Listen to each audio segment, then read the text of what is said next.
Right now, inside the monolithic silence of the Black Canyon, something is happening that was never supposed to happen. It is not a surface flaw. It is not a cosmetic blemish on the face of an American icon. Deep within the arterial galleries of the Hoover Dam, a structural fissure is expanding with a rhythmic, mechanical inevitability that has left the world's leading civil engineers in a state of clinical shock. We are accustomed to thinking of the Earth's movements in terms of millimeters per year, the slow tectonic roll of the Pacific Plate, or the gradual subsidence of a desert basin. This is different. This is not slow. This is happening in real time.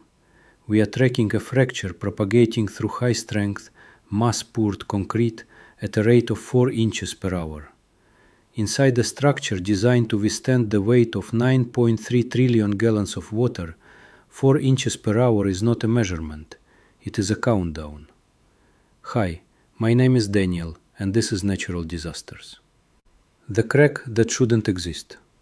March the 17th, 2026, 5:42 in the morning, Mountain Standard Time. A routine vibration sensor embedded in the downstream face of Hoover Dam Central Spillway section transmits a data packet to the Bureau of Reclamation's monitoring hub in Boulder City, Nevada. The reading is flagged automatically, not because anyone is watching at 5:42 in the morning, but because the algorithm watching for anomalies has never seen a number like this before and does not know what to do with it. The on-call engineer, whose name has not been released publicly, receives an automated alert on her phone. She reviews the data. She calls her supervisor. Her supervisor calls his supervisor. By 6:15 in the morning, a 4-person structural assessment team is already driving toward the dam in the dark. What they find when they arrive stops them at the access corridor entrance. A crack running along the interior of the dam's downstream face in the Penn Gallery section, between elevation 750 feet and elevation 722 feet, has propagated in a direction that the dam structural design explicitly assumed it could not. Not vertically, following the joints of the monoliths. Not horizontally, along the lift lines of the concrete pours. It is moving diagonally at a 23-degree angle, cutting directly through the primary compressive stress zones that are the very foundation of the dam structural redundancy. The initial assessment at dawn measures the visible length at 31 inches, but the visual is only the surface of the nightmare. Ultrasonic pulse velocity testing, conducted at 6:58 in the morning, reveals the fracture extends at least 9 feet into the dam's interior concrete mass, possibly further. The deeper sections are producing echo signatures that suggest cavity formation, voids where the concrete is being forcibly pulled apart by internal stresses no one predicted. By 8:30 in the morning, the Bureau of Reclamation has escalated the incident to a priority 1 structural emergency. In the internal communications obtained by our team, the language is terrifyingly dry. Structural integrity concern, requiring immediate intervention assessment. Let me translate that for you. Something is breaking inside the Hoover Dam, and the physics of why it is breaking are currently unknown. By 9:15, the length has grown to 34.5 inches. That is 3.5 inches of growth in a little over 2 hours. By noon, the rate accelerates. At 12:47 p.m., the reading that triggers federal involvement and notifies the Department of the Interior is recorded. The crack now measures 41 inches. The calculated expansion rate over the previous 3 hours has hit 4 inches per hour. It is continuous. It is accelerating. And it is happening inside a 6.6 million ton concrete plug that is currently the only thing standing between the 25 million acre-feet of Lake Mead and the 40 million people who live downstream. To understand why a 4-inch per hour propagation rate is a death sentence for a structure of this magnitude, you have to understand the specific physics of an arch gravity dam. Most dams are either gravity dams, vast walls of concrete that stay in place simply because they are heavier than the water pushing against them, or arch dams, which use a curved shape to redirect the water's weight into the canyon walls. Hoover Dam is both. It is an arch gravity hybrid. It uses 6.6 million tons of concrete to hold the river back, but it also relies on that 660-foot thick base to wedge itself into the volcanic rock of the Black Canyon. The arch transfers the 45,000 pounds per square foot of pressure from Lake Mead into the Nevada and Arizona abutments. In a healthy dam, this pressure is compressive. Concrete is incredibly strong under compression. It is effectively immortal as long as you keep squeezing it. But the moment you introduce a diagonal fracture at a 23-degree angle, you are no longer squeezing the concrete. You are shearing it. You are interrupting the very mechanism that allows the dam to stand. By 2:15 p.m. on March 17, 2026, the Bureau of Reclamation's Denver Technical Center has established a direct fiber optic link to the monitoring sensors inside the dam. The data coming across the wire is unprecedented. Geotechnical sensors, Global Navigation Satellite System (GNSS) receivers mounted on the crest, are showing a westward offset of 14 millimeters. In the world of high-precision engineering, 14 millimeters of crest movement in 6 hours is not settlement, it is structural migration. At 3:40 p.m., the USGS Earthquake Hazards Program in Golden, Colorado, flags a cluster of microseismic events originating exactly 3.2 miles northeast of the dam site. These are not large earthquakes. They are magnitude 1.8 to 2.2 ice quakes of the crust, brittle failures of the rock deep beneath the surface. Dr. Rachel Morrison, a lead structural geologist, monitors the feed from the UNLV seismological laboratory. She notes that the harmonic tremor, a continuous low-frequency vibration often associated with fluid movement or shifting fault blocks, has spiked. "The canyon is talking," she reportedly told the emergency task force at 4:10 p.m. And it's not the water, it's the basement rock. The geological reality of the American Southwest is that it is being pulled apart. The Basin and Range Province is an active extensional zone. The Las Vegas Valley Shear Zone and the El Dorado Valley Fault System are the silent architects of this landscape. For 90 years, we assumed the Black Canyon was a static, immovable vise. We were wrong. As Lake Mead's water levels have fluctuated wildly over the last decade due to the megadrought, the staggering weight of the reservoir has been removed and reapplied to the crust. This hydra-isostatic rebounding has stressed the fault systems. The rock is moving, and as the canyon wall on the Nevada side shifts even a fraction of an inch, the arch of the dam loses its grip.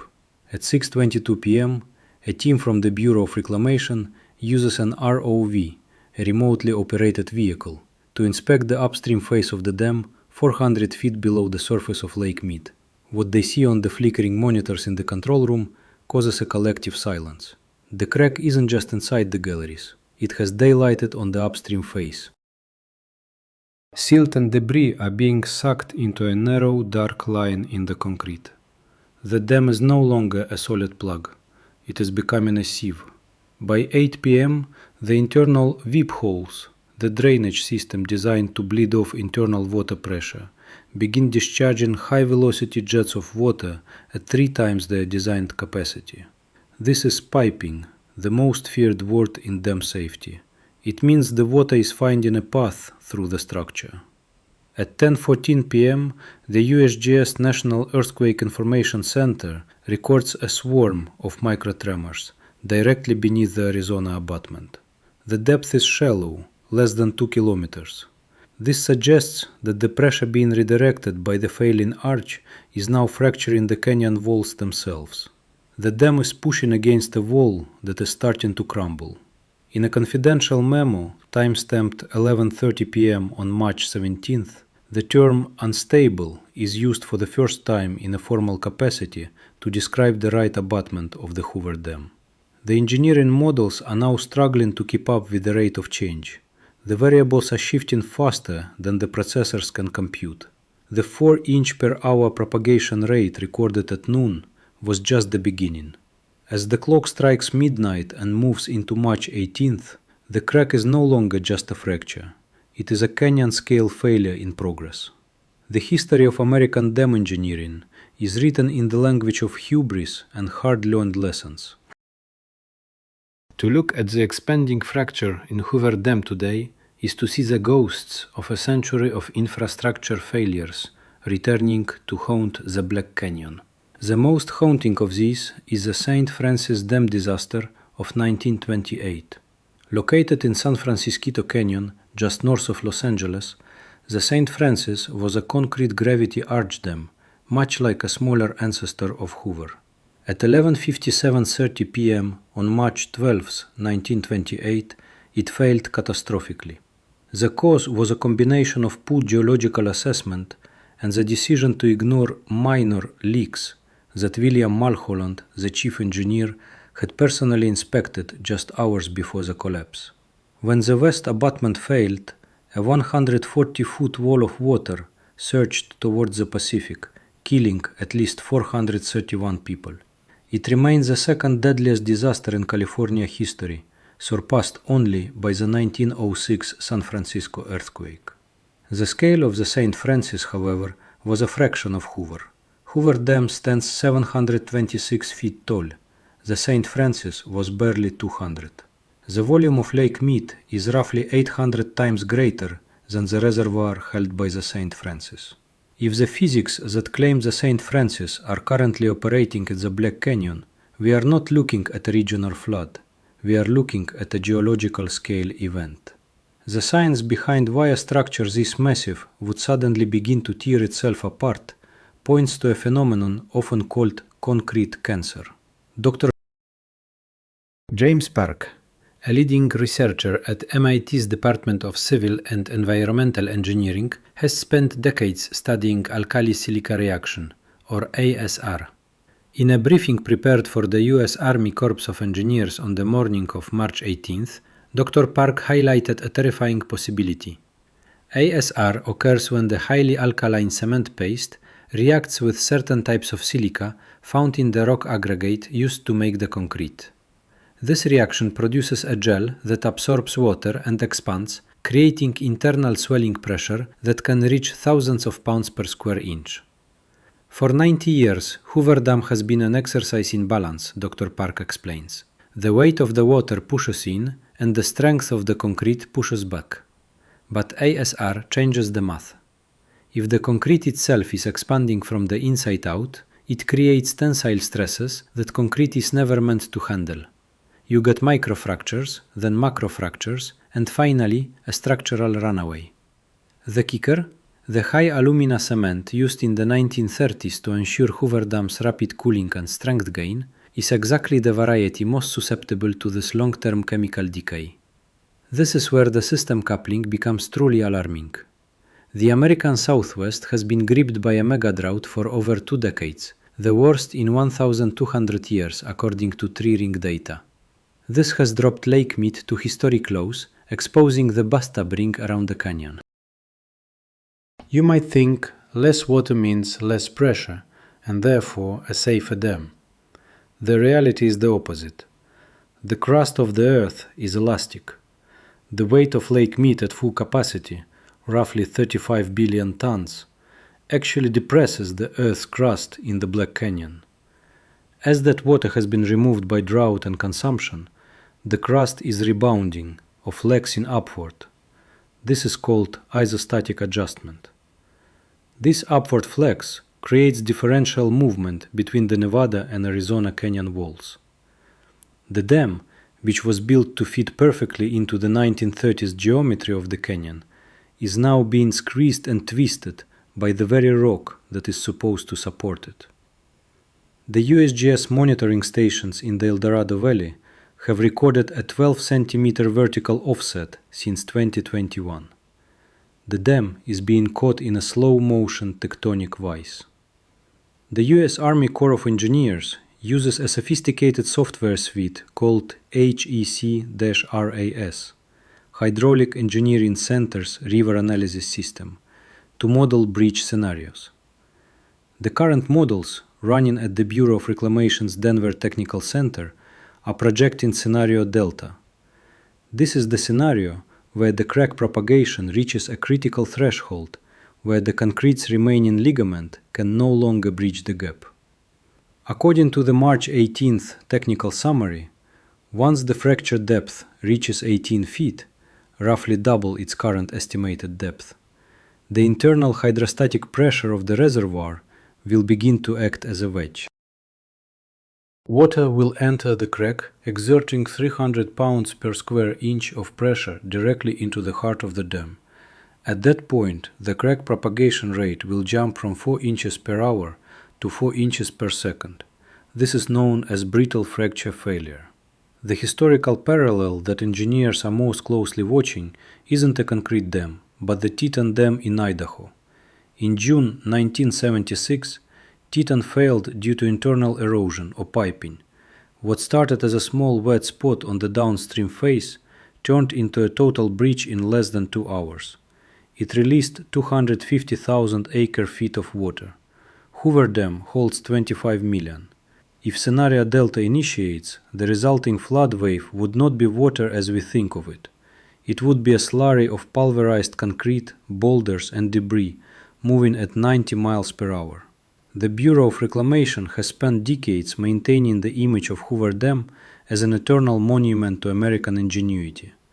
But the technical reports suggest that the safety of dams protocols were designed for gradual wear, not for a chemical and tectonic convergence of this speed. The models show that if the current 72-hour stabilization window closes without the crack rate dropping below 1 inch per hour, the probability of a non-recoverable structural event rises to 84%. We are no longer talking about maintenance. We are talking about the survival of the Colorado River system as we know it. As the clock ticks toward midnight on March 18, 2026, the crisis inside the Black Canyon ceases to be a technical challenge for engineers and becomes a survival reality for 40 million people across the American Southwest. The geography of the Colorado River is a fragile thread that stitches together the economies of Nevada, Arizona, and California. If that thread snaps, the resulting tear in the fabric of the United States would be measured not just in dollars, but in the displacement of entire populations. Marcus Thorne, the FEMA Regional Director for Region 9, has been stationed at the Emergency Operations Center in Phoenix since the first Priority 1 alert. His task is the unthinkable, preparing for a mass evacuation of the Colorado River corridor under a compressed timeline. We are looking at a flood pulse that behaves more like a tectonic shift than a river, Thorne noted in a recorded briefing at 10:45 p.m. In Laughlin, Nevada, and Bullhead City, Arizona, the warning time is measured in minutes, not hours. We have approximately 60,000 people in the immediate inundation zone who would need to move to high ground within 90 minutes. In a desert environment with limited arterial roads, that is a logistical nightmare that our current infrastructure was never designed to handle. The vulnerability extends far beyond the reach of the water itself. Hoover Dam is the beating heart of the Western Interconnection, one of the 2 major alternating current power grids in North America. It produces an average of 4 billion kilowatt-hours of hydroelectric power each year. David Chen, a senior grid operator for the California Independent System Operator in Folsom, explains the secondary disaster. If Hoover goes offline suddenly, either through an emergency shutdown or a structural breach, we lose 2,000 megawatts of spinning reserve instantaneously. In a grid already stressed by the retirement of thermal plants and the volatility of renewables, that kind of frequency excursion could trigger a cascading blackout across the entire Southwest. We are talking about Los Angeles, Phoenix, and Las Vegas losing power at the exact moment they need it most to coordinate emergency responses. For residents like Sarah Jenkins in Bullhead City, Arizona, the crisis is not an abstract grid problem. It is the sound of the emergency sirens testing at 2 a.m. They told us to keep our gas tanks full and our bags packed, Sarah said in a phone interview with local media. You look at the river every day and it's so calm, so controlled. To think that 70 miles away, a wall of concrete is literally tearing itself apart. It makes the ground under your feet feel like water. The psychological toll on the 2.3 million residents of Las Vegas is equally severe. While the city sits 1,500 feet above the reservoir and is safe from the flood, its survival is tied to Lake Mead. 90% of the city's water is drawn from intakes in the lake. If the dam breaches, the reservoir empties. Las Vegas doesn't drown, it dies of thirst. The economic fallout is calculated in the FEMA USA's Joint Impact Report 2026 CRB. The projected cost of a full breach is $800 billion in the first 12 months. This includes the total destruction of the Imperial Valley's irrigation infrastructure. This 500,000-acre agricultural powerhouse in Southern California produces 80% of the United States' winter vegetables. If the All-American Canal is taken out by a sediment-laden flood pulse, the report states, the food supply chain for the entire North American continent is disrupted for a minimum of 3 growing seasons. We are looking at a national security event disguised as a dam failure. Logistically, the Southwest would be severed. The Mike O'Callaghan-Pat Tillman Memorial Bridge, which carries US Route 93 over the Black Canyon just 1,500 feet downstream of the dam, is a vital trade artery between Phoenix and Las Vegas. While the bridge is anchored high in the canyon walls, a catastrophic breach would likely destabilize the geological abutments it shares with the dam. If that bridge falls, the primary north-south shipping route for the region vanishes. Interstates 10 and 40, further south, would face inundation at the river crossings near Blythe and Needles, California.